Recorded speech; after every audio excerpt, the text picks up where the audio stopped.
ओम शांति। 9 जनवरी 1983 की अव्यक्त वाणी है। बाबा से किसी ने पूछा कि बाबा रात को नींद नहीं आती है। तो बाबा ने उसका सॉल्यूशन बताया कि सोने के पहले योग में बैठो तो फिर नींद आ जाएगी। योग में बैठने समय बाप दादा के गुणों के गीत गाओ तो खुशी से दर्द भी भूल जाएगा। खुशी के बिना सिर्फ ये प्रयत्न करते हो कि मैं आत्मा हूँ, मैं आत्मा हूँ, तो इस मेहनत के कारण दर्द भी फील होता है। खुशी में रहो तो दर्द भी भूल जाएगा। कोई भी बात में किसको भी कोई क्वेश्चन हो या छोटी सी बात में तब कंफ्यूज भी जल्दी हो जाते। वो छोटी छोटी बातें फौरन स्पष्ट करके आगे चलते चलो। ज्यादा सोचने के अभ्यासी नहीं बनो। जो भी सोच आए उसको वहां ही खत्म करो। एक सोच के पीछे अनेक सोच चलने से फिर स्थिति और शरीर दोनों पर असर आता है। इसलिए डबल विदेशी बच्चों को सोचने की बात पर डबल अटेंशन देना चाहिए, क्योंकि अकेले रहकर सोचने के नेचुरल अभ्यासी हो तो वह अभ्यास जो पड़ा हुआ है।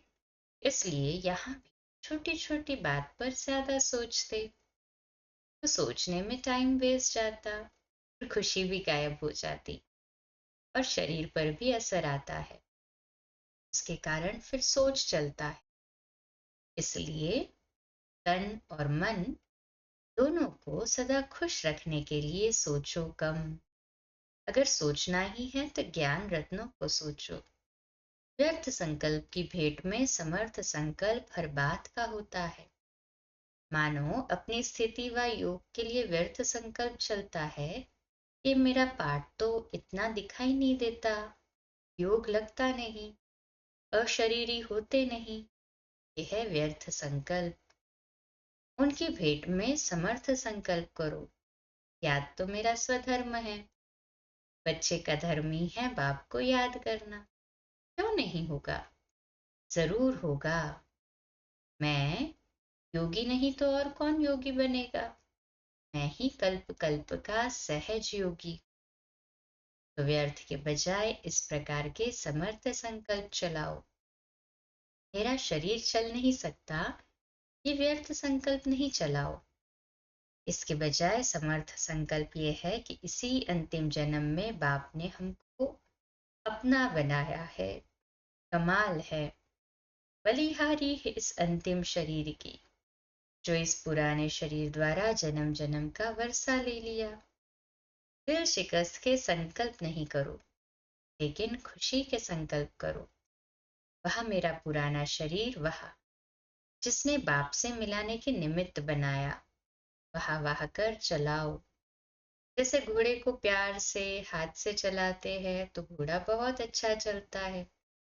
अगर घोड़े को बार बार चाबुक लगाएंगे तो और ही तंग करेगा। ये शरीर भी आपका है, तो बार बार ऐसे नहीं कहो कि ये पुराना बेकार शरीर है। ये कहना जैसे चाबुक लगाते हो। खुशी खुशी से इसकी बलिहारी गाते आगे चलाते रहो। फिर ये पुराना शरीर कब डिस्टर्ब नहीं करेगा, बहुत सहयोग देगा। कोई ने कहा प्रॉमिस भी करके जाते हैं, फिर भी माया आ जाती है। वैसे किसने कही ये बात? बाबा कहते माया से घबराते क्यों हो? माया आती है आपको पाठ पढ़ाने के लिए। घबराओ नहीं, पाठ पढ़ लो।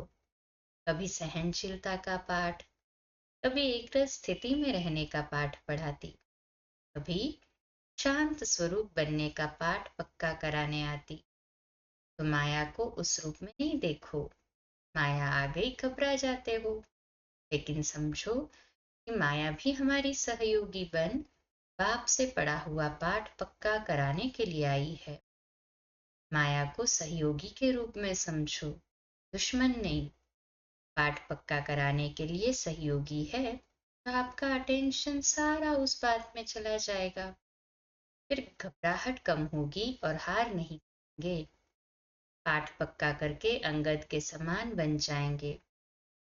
तो माया से घबराओ नहीं। जैसे छोटे बच्चों को माँ बाप डराने के लिए कहते हैं हवा आ जाएगा, आप सबने भी माया को हवा बना दिया है। ऐसे माया खुद आप लोगों के पास आने में घबराती है, लेकिन आप स्वयं कमजोर हो माया का आवाहन करते हो। नहीं तो वो आएगी नहीं, वो तो विदाई के लिए ठहरी हुई है। वह भी इंतजार कर रही है कि हमारी लास्ट डेट कौन सी है। अब माया को विदाई देंगे या घबराएंगे? करेंगे सभी। विदाई देंगे ना माया को। दिल से कहे हाँ जी बाबा। अच्छा, इसी को कंटिन्यू करते हैं।